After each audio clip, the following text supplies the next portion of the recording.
పరిశుద్ధ గ్రంథం ఛానల్ వీక్షిస్తున్న ప్రతి ఒక్కరికి దేవుని పేరిట వందనాలు తెలియజేసుకుంటున్నాం. ప్రేమ, సంతోషము, సమాధానం సదా మీకు తోడే ఇంటి నడిపించును గాక. నిన్నటి దినాన 2వ దినవృత్తాంతములో 3వ అధ్యాయం చదువుకున్నాం. ఈరోజు 2వ దినవృత్తాంతంలో 4వ అధ్యాయం చదువుకున్నాం. అతడు 20 మూరల పొడవును 20 మూరల వెడల్పును 10 మూరలను ఎత్తును గల ఒక ఇత్తడి బలిపీఠమును చేయించెను. పోత పోసిన సముద్రపు తొట్టి ఒకటి చేయించెను.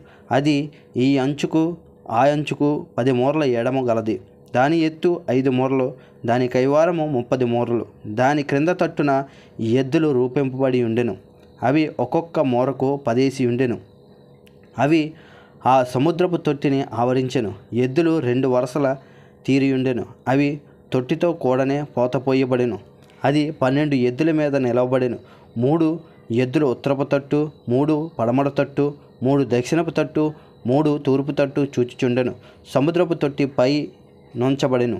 వాటి వెనకటి పార్శ్వములన్నీ లోపలికి తిరిగి ఉండెను. అది బెత్తడు ధవళము గలది. దాని అంచు గిన్నె అంచు వంటిదై తామర పుష్పములు తేల్చబడి ఉండెను. అది 30 పొట్ల నీళ్లు పట్టును. మరియు దహన బలులుగా అర్పించు వాటిని కడుగుటకై కుడి తట్టుకు 5, ఎడమ తట్టుకు 5, 10 స్నానపు గంగాళములను చేయించెను. సముద్రం వంటి తొట్టి యందు యాజకులు మాత్రము స్నానము చేయుదురు. మరియు వాటిని గూర్చిన విధి అనుసరించి 10 బంగారపు దీపస్తంభములను చేయించి దేవాలయమందు కుడి తట్టున 5, ఎడమ తట్టున 5 ఉంచెను. 10 బల్లలను చేయించి దేవాలయమందుండు కుడి తట్టున 5, ఎడమ తట్టున 5 ఉంచెను. 100 బంగారపు తొట్లను చేయించెను. అతడు యాజకుల ఆవరణమును పెద్ద ఆవరణమును దీనికి వాకిండ్లను చేయించి దీని తలుపులను ఇత్తడితో పొదిగించెను. సముద్రపు తొట్టిని తూర్పు తట్టున కుడిపార్శ్వమందు దక్షిణ ముఖముగా ఉంచెను.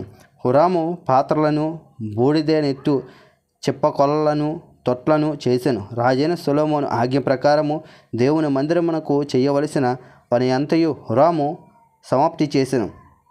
దాని వివరం ఏమనగా 2 స్తంభములు, వాటి పల్లెములను, వాటి పైభాగమునకు చేసిన పీటలు, వీటి పల్లెములు, ఆ స్తంభములు శిరస్రములు, 2 పల్లెములను కప్పుటకైన 2 అల్లికలు, ఆ స్తంభములో శిరస్రములు, 2 పల్లెములు కప్పునట్టి అల్లికకు 2 వరుసలుగా చేయబడిన 400 దానిమ్మ పండ్లు, మట్ల మీద నుండి తొట్లు, సముద్రపు తొట్టి, దాని క్రింద నుండి 12 ఎద్దులు, పాత్రలు, బూడిదెనెత్తు చిప్పకొలలు, ముండ్ల కొంకులు మొదలైన ఉపకరణములను వీటిని హురాము రాజైన సొలొమోను ఆజ్ఞ ప్రకారము యెహోవా మందిరము కొరకు మంచి వన్నెగల ఇత్తడితో చేసెను. యొర్దాను మైదానమందు సుక్కోతునకును జెరేదాతాకును మధ్యను జిగటమంటి భూమి యందు రాజు వాటిని పోత పోయించెను.